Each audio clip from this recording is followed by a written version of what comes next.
Share this post with others and hopefully maka-learn gid kita subong sang madamo, no? So the Greek word for patient is makrothomeo, to suffer long, to endure delay without losing hope. Liwata, ang Greek ni siya is to suffer long. Good morning, Charil, Sarah. Good morning sa imo. To suffer long, to endure delay without losing hope. Okay. Love does not panic.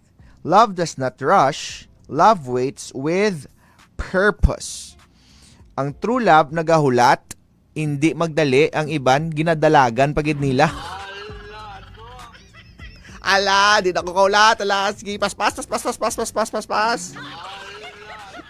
No, hindi. Ang true love nagahulat gid, mga nunoy, mga nine sa inyo dira, no? Share this video with others. Share this sa inyo nga mga timeline subong, kay ang true love gid ya nagahulat gid sang tuod.